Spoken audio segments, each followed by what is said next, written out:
Shalom and welcome to 2 Minutes of Torah. This year is entitled Don't Be Satisfied. So we know there's a famous mission in Pirkei Avot. Ezu Ashia Sumeach B'chako. Who is an Ashia? Who's a wealthy person? Someone who's Sumeach. He's happy with his lot. He's satisfied with his lot. So to tell someone not to be satisfied, that's certainly the opposite message of the Masorah, of the rabbis. What does it mean, don't be satisfied? There's an incredible Chidush Harim on Parshat Va'aira.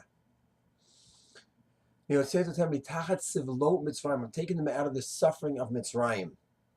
So there's an amazing play in the words. Sivlot Mitzrayim simply means that they're suffering Mitzrayim. God says, I'm going to remove them from that suffering. Chidush Harim says, no, the first part of the redemption is to take them out of the state of Sovel. They were Sovel Mitzrayim. They were tolerating Mitzrayim. They were fine, Moshe, just leave us alone. We work 6 to 6, 12 hours a day. We get whipped a little bit. We get the food together, the straw, whatever we need. Just leave us alone. This is our lot. They were satisfied. They were sovel. They were tolerating it. And the first part of redemption is to get them to see, don't tolerate an intolerable situation. So I think it's an amazing balance between Samech Asher B'choko, someone who's satisfied when it's good to be satisfied and when it isn't appropriate to be satisfied. So one might say, okay, the distinction between the physical, the gashmius, and the ruchnius.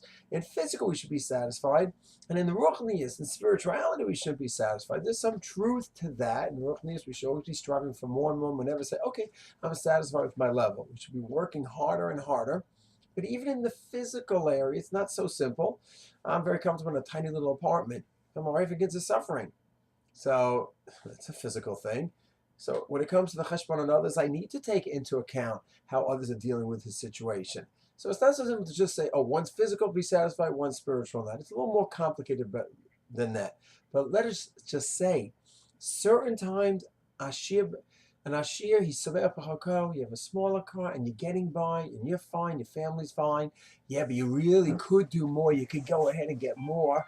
Then you go ahead and say, no, I want more. No, that's when the Mishnah is telling you, just lay low. Be satisfied. But there's so many areas in our lives that we should not be satisfied with our lot. In the spiritual area for sure. And the Mitzrayim had the Jews tolerating it, and the Chidush Harim says, no good. If a person lives in Chutz La'aretz, you're sovel, you're totally fine. You're not even thinking about Eretz Yisrael. A person's in Eretz Yisrael, and he's fine. 200 mitzvah, Migdash lacking, and yeah, that's the way it is. We're at this point in history, we're without the Migdash. And you're sovel, that's fine. You're tolerating that. And you learn half hour a day, you're sovel that. You can't do more. You're not looking to see if you can get another half hour in. So the message is clear. Samech b'chako has its place, that we should be happy with what we have. There are times that it should be that way, but there's so many times that we tolerate a situation that should never be tolerated, and that's what we should remember. The Chidush Harim, the first Rebbe of Gor's message. Do not sovel, do not tolerate an intolerable situation. Shalom.